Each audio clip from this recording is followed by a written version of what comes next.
കലാകാരായ നമുക്ക് ഏറ്റവും സന്തോഷകരമായ ദിവസമാണെന്ന്. നമ്മുടെ പട്ടണത്തിൻ്റെ പ്രത്യേകമായ ഈ കുരിശുപള്ളിയിൽ അമലോത്ഭവ മാതാവിൻ്റെ തിരുനാൾ നമ്മൾ ആഘോഷിക്കുകയാണ്, ഓർക്കുകയാണ്. പരിശുദ്ധ അമ്മ നമ്മുടെ ജീവിതത്തിൽ എപ്രകാരമുള്ള സ്വാധീനമാണ് ചെലുത്തുന്നത് എന്ന് നമ്മെ പഠിപ്പിക്കുന്ന, ഓർമ്മപ്പെടുത്തുന്ന വലിയ തിരുനാളാണിത്. ഇന്ന് നമ്മൾ കേട്ട തിരുവചനം സുവിശേഷത്തിലേത് മറിയത്തിൻ്റെ സ്തോത്രഗീതം എന്ന പേരിൽ അറിയപ്പെടുന്ന മാഗ്നിഫിക്കാറ്റ് എന്ന സുവിശേഷ ഭാഗമാണ്. അതിമനോഹരമായ ഗദ്യ കവിതയാണത്. ഇതിനേക്കാൾ സുന്ദരമായ വാക്കുകളിലും ചിന്തകളിലും ഒന്നും എഴുതാൻ പറ്റില്ല എന്ന് വേദശാസ്ത്രികളും സാഹിത്യകാരന്മാരും പറഞ്ഞു വെച്ചിട്ടുള്ള കാര്യമാണ്. മറിയത്തിൻ്റെ സ്തോത്രഗീതത്തിൽ വാസ്തവത്തിൽ അഷ്ടഭാഗ്യങ്ങൾ, 8 വലിയ ഭാഗ്യങ്ങൾ മറഞ്ഞിരിപ്പുണ്ട്. അത് ഈശോ തന്നെയാണ്. ഈശോയെ കൂടുതൽ മനസ്സിലാക്കാനുള്ള അവസരമായിട്ടാണ് മറിയത്തിൻ്റെ ഈ സ്തോത്രഗീതം നമ്മൾ കാണേണ്ടതും ചിന്തിക്കേണ്ടതും. വളരെ വലിയ വിപ്ലവകരമായ കാര്യങ്ങളാണ് പരിശുദ്ധ അമ്മ ഈ തിരുവചനത്തിൽ പറഞ്ഞു വച്ചിരിക്കുന്നത്. എൻ്റെ ദേഹി ആത്മാവ് കർത്താവിനെ പുകഴ്ത്തുന്നു,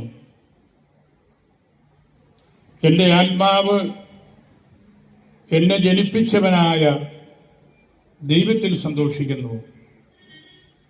എന്തെന്നാൽ അവൻ തൻ്റെ ദാസിയുടെ താഴ്മയെ നോക്കി കണ്ടു. മറിയം താൻ ജീവിച്ച കാലത്തെ സാമൂഹ്യ വ്യവസ്ഥിതികളിലെ ഉച്ചനീചത്വങ്ങളെക്കുറിച്ചാണ് വാസ്തവത്തിൽ ഈ മാഗ്നിഫിക്കാത്തിൽ പറയുന്നത്.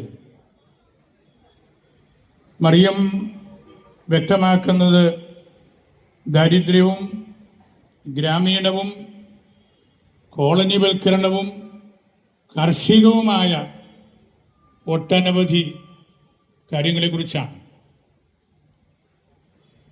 ഇരകളോട് അടുത്തു നിൽക്കുന്ന ദൈവത്തിൻ്റെ ഇടപെടലാണ് അന്നത്തെ ഈ രാഷ്ട്രീയ സംവിധാനത്തെക്കുറിച്ച് ചിന്തിക്കുമ്പോൾ നമുക്കും മനസ്സിലാകുന്നത്.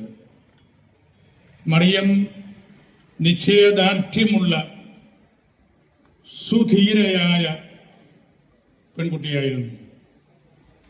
അപമാനവൽക്കരണത്തിൻ്റെയും പാർശ്വവൽക്കരണത്തിൻ്റെയും അധമ സാഹചര്യങ്ങൾക്കെതിരായ പടപ്പാട്ടിൻ്റെ കരുത്ത് മറിയത്തിൻ്റെ പാട്ടിലുണ്ട്. ഈ വിപ്ലവാത്മക ചിന്തയെ സഭ ഡൈല്യൂട്ട് ചെയ്യാതെ സല്യൂട്ട് ചെയ്യുകയാണ് വേണ്ടത്.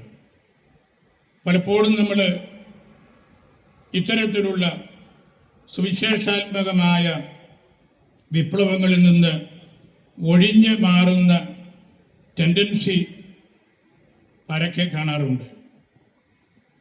സമൂഹത്തിലെ മേധാവിത്വത്തിനും മേലാളിത്വത്തിനും എല്ലാം എതിരായിട്ടുള്ള ചിന്തയാണ് മറിയം ഇവിടെ നമുക്കായിട്ട് നൽകുന്നതും പറയുന്നതും. വലിയ ഒരു ധാർമ്മിക വിപ്ലവം ഇതിൻ്റെ പിന്നിലുണ്ട്. ഈ സ്കാറ്റേർഡ് ദ പ്രൗഡ്, അഹങ്കാരികളെ ദൈവം ചിതറിച്ചു. അതാണല്ലോ ധർമ്മത്തിൻ്റെ വഴി. പൊളിറ്റിക്കലായിട്ടുള്ള വലിയ സന്ദേശം നൽകുന്നുണ്ട്. പുട്ട് ഡൗൺ ദ മൈറ്റി, ശക്തന്മാരെ താഴെ ഇറക്കി. സോഷ്യലായിട്ടുള്ള വലിയ ഇംപ്ലിക്കേഷൻ ഉണ്ട്. വിശക്കുന്നവരെ തൃപ്തരാക്കി. ഇന്നും നമ്മളുടെ സമൂഹത്തിലേക്ക് നോക്കിയാൽ ഈ മോറൽ, പൊളിറ്റിക്കൽ, സോഷ്യൽ ആയിട്ടുള്ള റെവല്യൂഷൻസ് ഇനിയും നമുക്ക് ആവശ്യമാണ്.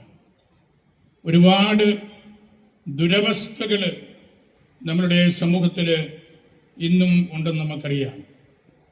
നമ്മൾ ശ്രദ്ധിക്കേണ്ട ഒട്ടനവധി ആളുകൾ നമുക്ക് ചുറ്റുമുണ്ട്. റോഡ് പണിക്കാർ, ടാറ് പണിക്കാർ, ഹോട്ടൽ മേശയിലെ വിളമ്പുകാർ, ഊബർ ഡ്രൈവർമാർ, ഓട്ടോറിക്ഷക്കാർ, മുനിസിപ്പാലിറ്റിയിലെ തൂപ്പുകാർ, ഇസ്തിരിയിടുന്ന ചേട്ടനും ചേട്ടത്തിയും, റെയിൽവേ ക്ലീനേഴ്സ്, ലോട്ടറി വിൽപ്പനക്കാർ, വഴിയോരത്ത് പാർക്കുന്നവർ, മുറുക്കാൻ കച്ചവടം നടത്തുന്നവർ, ഇങ്ങനെ ഒരുപാട് പേര് നമുക്ക് ചുറ്റുമുണ്ട്. നമ്മൾ അങ്ങോട്ടും ഇങ്ങോട്ടും ഒന്ന് നോക്കിയാൽ തന്നെ നമുക്കത് കാണാൻ സാധിക്കും. വളരെയേറെ സുവിശേഷത്തിൻ്റെ ആന്തരമായ മേഖലകളിലേക്ക് നമ്മൾ ഇനിയും കടക്കേണ്ടതുണ്ട്. അമലോത്ഭവ തിരുനാൾ നമുക്ക് നൽകുന്ന വിപ്ലവകരമായ ചിന്ത ഇതുതന്നെയാണ്. വേദനിക്കുന്നവരോട് ചേർന്ന് നിൽക്കുമ്പോൾ ഈശോയ്ക്ക് പിറവി കൊടുക്കാൻ നമുക്ക് സാധിക്കും. സുവിശേഷത്തിൻ്റെ ഞെരിപ്പോട് നെഞ്ചിൽ ചേർത്ത് വയ്ക്കാനുള്ള അവസരമാണ് ജന്മദോഷമില്ലാതെ പിറന്ന മറിയത്തെക്കുറിച്ചുള്ള ഓർമ്മ. സുവിശേഷം വായിച്ചു കൊണ്ടിരിക്കാനുള്ളതല്ല, ജീവിച്ചു കൊണ്ടിരിക്കാനുള്ളതാണ്, പ്രവർത്തിച്ചു കൊണ്ടിരിക്കാനുള്ളതാണ് എന്ന് അമ്മ നമ്മെ പഠിപ്പിക്കുകയാണ്. സുവിശേഷത്തിന് പിറവി കൊടുക്കുന്ന വിശ്വാസികളായിട്ട് നമ്മൾ മാറുമ്പോഴാണ് അമലോത്ഭവ സത്യത്തോട് നമുക്കും ചേർന്ന് നിൽക്കാനായിട്ട് സാധിക്കുന്നത്. ദാരിദ്ര്യവും ഉച്ചനീചത്വങ്ങളും ഇന്നും നമ്മളുടെ സമൂഹത്തിൽ ഒട്ടും കുറവല്ല. തൻ്റെ ഉദരത്തിൽ വന്ന് പിറക്കാനിരിക്കുന്ന ദൈവപുത്രൻ്റെ യോഗ്യതയെ പ്രതി ഉത്ഭവഭാവമില്ലാതെ ജീവിച്ച മറിയം പിശാചിനോട് നിരന്തരം യുദ്ധത്തിലാണ്. അല്ലാതെ നമുക്ക് പാപമില്ലാതെ ജീവിക്കാൻ ഒക്കെയില്ല. നിരന്തരമായിട്ട് പിശാചിനോട് യുദ്ധം ചെയ്യണം. അവളുടെ കാൽക്കീഴിൽ കിടക്കുന്ന സർപ്പം പിശാചിൻ്റെ ഭൗതികതയുടെ, ഭക്തിരാഹിത്യത്തിൻ്റെ, നിരീശ്വരത്വത്തിൻ്റെ, അബദ്ധ സിദ്ധാന്തങ്ങളുടെ, ഭീകരതയുടെ, വംശകതയുടെ, അസഹിഷ്ണുതയുടെ, കുടിയിറക്കലിൻ്റെ എല്ലാം അടയാളമാണ്. നമ്മൾ ഒരുപക്ഷെ നമുക്കുള്ളിലും നമുക്ക് ചുറ്റും നമ്മൾ കണ്ടുകൊണ്ടിരിക്കുന്നതും സമാനമായ കാര്യങ്ങളായിരിക്കാം. സുവിശേഷം മാഗ്നിഫിക്കാത്ത വലിയ വിപ്ലവമാണ്. അത് നമ്മുടെ നെഞ്ചിൻ്റെ ഉള്ളിൽ ഉള്ള അഗ്നിയാണ്. ആ അഗ്നിയെ ഊതിക്കെടുത്താൻ നമ്മൾ ഒരിക്കലും ശ്രമിക്കരുത്. മറിയത്തിന് ദൈവം കൊടുത്ത വരദാനം അത് നമ്മളിലൂടെ വളർത്തിയെടുക്കാനുള്ള അവസരമായിട്ട് ഈ തിരുനാളിനെ നമ്മൾ കാണുന്നു. പാലാപട്ടണത്തിൻ്റെ ഒത്ത നടുവിൽ നിൽക്കുന്ന ഈ കുരിശുപള്ളി ദൈവം നമുക്ക് അനുവദിച്ചു തന്ന അടയാളമാണ്. ഇനിയും നമ്മൾ വേറെ അടയാളങ്ങൾ അന്വേഷിച്ച് പോകരുത്. പട്ടണത്തിൽ കൂടി നടക്കുന്ന അല്ലെങ്കിൽ നമ്മൾ നടത്തുന്ന പ്രദക്ഷിണം മറ്റൊരു അടയാളമാണ്. ഇതൊക്കെ നടത്താനുള്ള ആരാധനാ സ്വാതന്ത്ര്യവും അതിനുള്ള ഒരു അംഗീകാരവും നമ്മളുടെ ഇന്ത്യൻ സെക്യുലറിസം നമുക്ക് നൽകുന്നുണ്ട്. അത് വലിയൊരു അടയാളപ്പെടുത്തലാണ്. അടയാളങ്ങൾ ഉറച്ച വിശ്വാസത്തിലേക്ക് നമ്മെ നയിക്കണം. വലിയൊരു പ്രാർത്ഥന അനുഭവത്തിലേക്ക് ഈ കുരിശുപള്ളി തിരുനാള് നമ്മെ കൊണ്ടെത്തിക്കണം.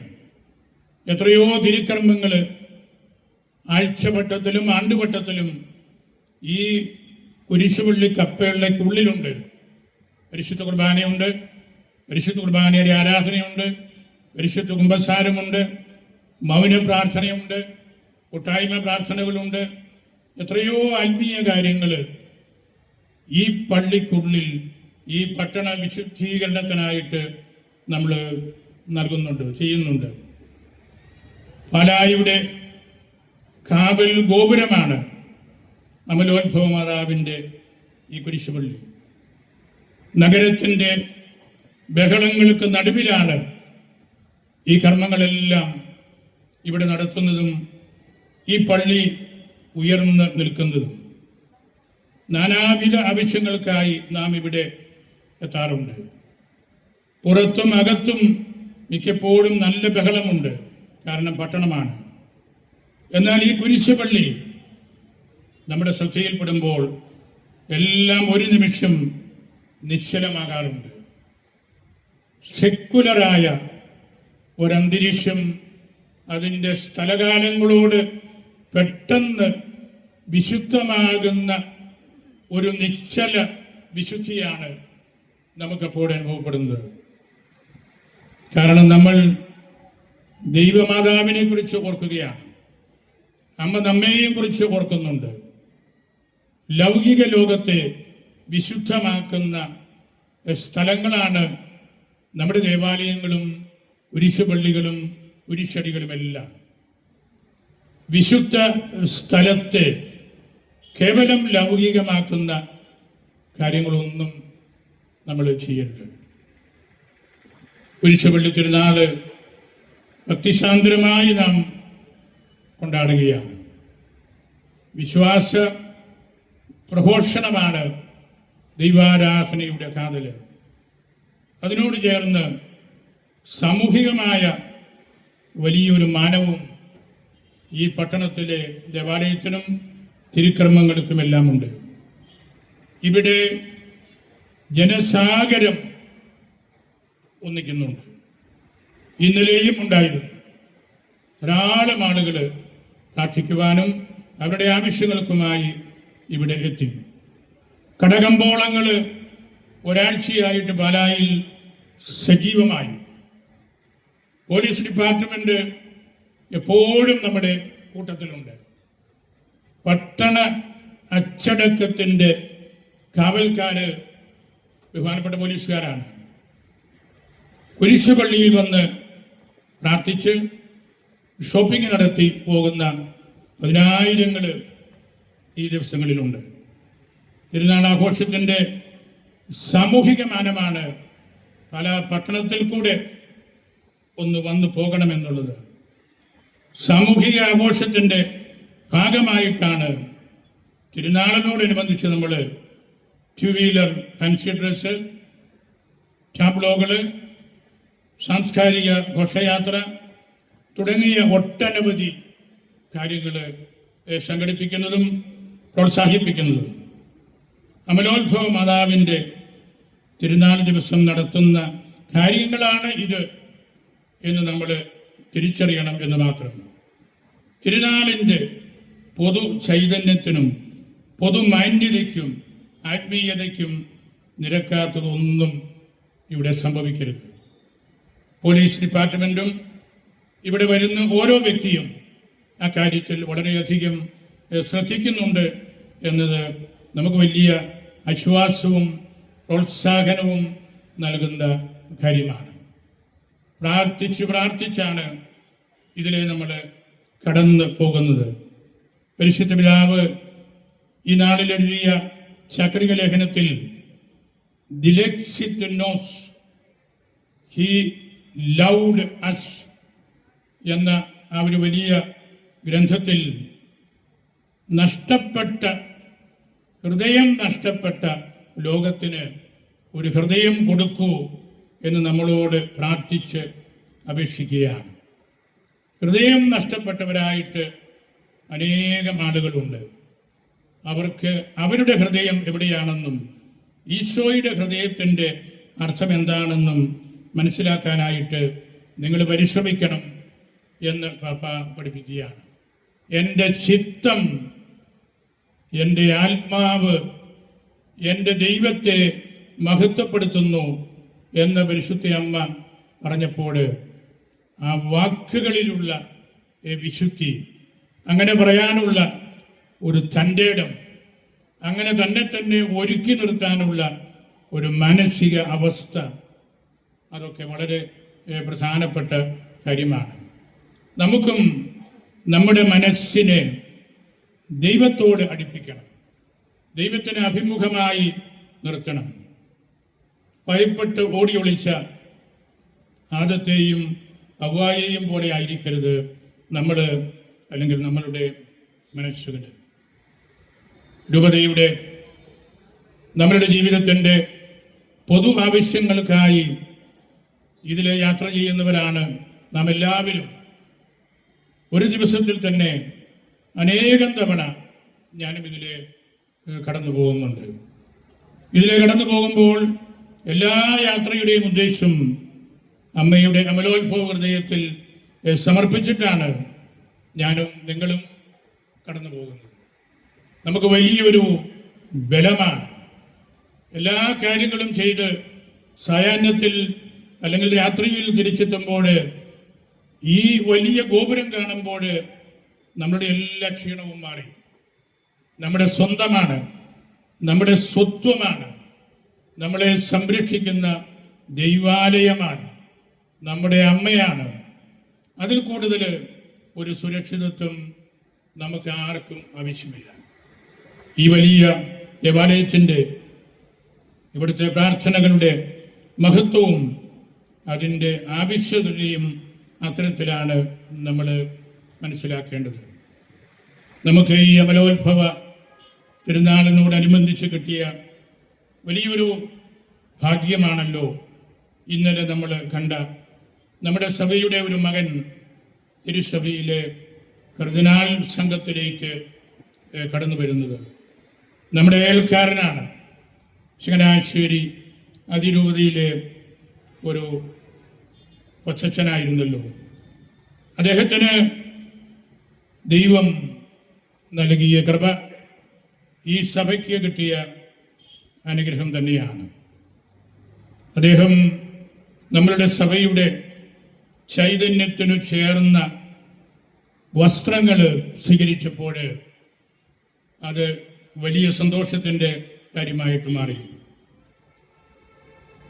സഭയുടെ ദീർഘനൂറ്റാണ്ടുകളിലെ ലത്തീനീകരിക്കപ്പെട്ടു പോയ ആ അവസ്ഥയിൽ നിന്ന് പൗരസ്ത്യ സഭയുടെ തനിമയിലേക്കുള്ള ഒരു പരസ്യമായ ഉയർത്തെഴുന്നേൽപ്പ് തന്നെയായിരുന്നു കർദിനാൾ പിതാവ് ഉടുത്ത ചുമന്ന കുപ്പായവും ധരിച്ച മേൽവസ്ത്രവും തലയിൽ വഹിച്ച ആ ഒരു കിരീടവും അല്ലെങ്കിൽ മേൽത്തൊപ്പിയും. പൗരസ്ത്യ സുറിയാനി സഭയുടെ പൈതൃകത്തോട് ആദ്യ നൂറ്റാണ്ട് മുതൽ ചേർന്ന് നിന്ന കാര്യങ്ങളാണവ.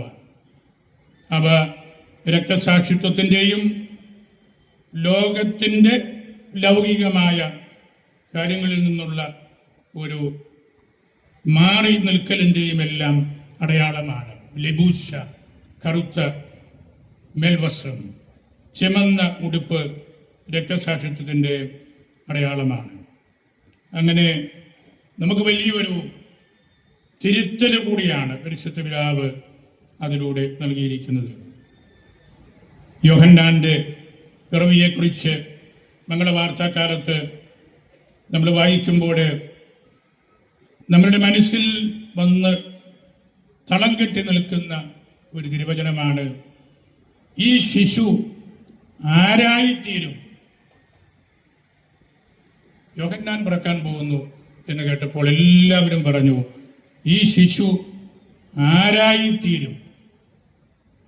പിറന്നു കഴിഞ്ഞപ്പോഴോ മിടുമിടുക്കൻ. ഈശോ പറഞ്ഞു, സ്ത്രീകളിൽ നിന്ന് ജനിച്ചവരിൽ ഇവനേക്കാൾ മിടുക്കൻ വേറെ ആരുമില്ല. വേഷത്തിലും ഭാഷണത്തിലും ഭൂഷണത്തിലും ഭക്ഷണത്തിലും എല്ലാം വ്യത്യസ്തനായ ഒരു വ്യക്തി. ഈ ശിശു ആരായിത്തീരും എന്ന അയൽവക്കക്കാരും വീട്ടുകാരും എല്ലാം പറഞ്ഞതിന് ഈശോ കൊടുത്ത ഉത്തരവും പിന്നീട് നമ്മൾ സുവിശേഷങ്ങളിൽ കാണുന്ന ചിന്തകളും അതാണ്. നമുക്ക് അഭിമാനിക്കാം, നമ്മളുടെ സഭയുടെ കൂട്ടായ്മയ്ക്കും സാർവത്രിക സഭയോടുള്ള ബന്ധം ഒന്നുകൂടെ ഉറപ്പിക്കാനുമെല്ലാം ഇത് വലിയ കാരണമായി തീരും എന്ന് ഞാൻ വിശ്വസിക്കുകയാണ്. നമുക്കെല്ലാവർക്കും വലിയ സന്തോഷമാണ് നമ്മളുടെ രൂപതയുടെ ഹൃദയത്തിലുള്ള ഈ തിരുനാള്, കമലോത്ഭവ മാതാവിൻ്റെ തിരുനാള് ആഘോഷിക്കുമ്പോൾ ഇതിന് വലിയൊരു കൂട്ടായ്മ, കോർഡിനേഷൻ നിങ്ങളെല്ലാവരും നൽകി. കത്തീഡ്രൽ വികാരിച്ചന്, പുത്തൻപള്ളി വികാരിച്ചന്, പഴയപള്ളി വികാരിച്ചന്, അസ്തേദ്യച്ചന്മാർ, കുരിശുപള്ളിയുടെ കമ്മിറ്റിക്കാർ, കൈക്കാരന്മാർ, കത്തീഡ്രൽ തുടങ്ങി 3 പള്ളികളുടെയും കമ്മിറ്റിക്കാർ, ഇവിടുത്തെ CMLകാർ, ഇങ്ങനെ ഒട്ടനവധി ആളുകളുടെ നിരന്തരമായ പരിശ്രമത്തിൻ്റെയും ഹൃദയവിശാലതയുടെയും ഫലമായിട്ടാണ് ഈ തിരുനാള് ഇത്ര സമാധാനപരമായിട്ട് സന്തോഷകരമായിട്ട് നമുക്ക് കൊണ്ടാടാൻ സാധിക്കുന്നത്. നിങ്ങളെല്ലാവരെയും ഞാൻ ഒരിക്കൽ കൂടി ഓർക്കുന്നു. പ്രത്യേകിച്ച് ഇതിനു വേണ്ടി അധ്വാനം ചെയ്തവർ, നല്ല ക്വയർ, ഒരിക്കൽ കൂടി നമ്മുടെ പോലീസ് ഡിപ്പാർട്ട്മെൻറ്റിനെ ഞാൻ ഓർക്കുകയാണ്. അവർ ഈ ആഴ്ചകളിൽ എല്ലായിടത്തും ഉണ്ടായിരുന്നു, എല്ലായിടത്തും അവരുടെ ഉത്തരവാദിത്വമാണ്. അതുപോലെ ഈ ടൗണിലെ കച്ചവടക്കാർ, കച്ചവടം ഈ പട്ടണത്തിൻ്റെ ഐഡൻറ്റിറ്റിയുടെ ഭാഗമാണ്. അവരെല്ലാവരും ഇതിനോട് വളരെയേറെ സഹായിച്ചു, സഹകരിച്ചു. നമുക്ക് ഈ ഒരു ഒരുമയിൽ എന്നും ആയിരിക്കണം. പലായുടെ ഐഡൻറ്റിറ്റി ഈ ഒരുമയാണ്, വിശുദ്ധമായ പാരമ്പര്യങ്ങളുടെ സംരക്ഷണമാണ്, പരസ്പരമുള്ള പരിഗണനയാണ് എന്ന് ഈ തിരുനാളിൽ അമ്മ നമ്മെ ഓർമ്മിപ്പിക്കുന്ന കാര്യവും നമുക്ക് ഹൃദയത്തിൽ സൂക്ഷിക്കാം. നിങ്ങളെല്ലാവരെയും കമലോത്ഭവ മാതാവിനും പരിശുദ്ധ അൽഫോൻസാമയ്ക്കും സമർപ്പിച്ച് എൻ്റെ വാക്കുകൾ ഉപസംഹരിക്കുന്നു.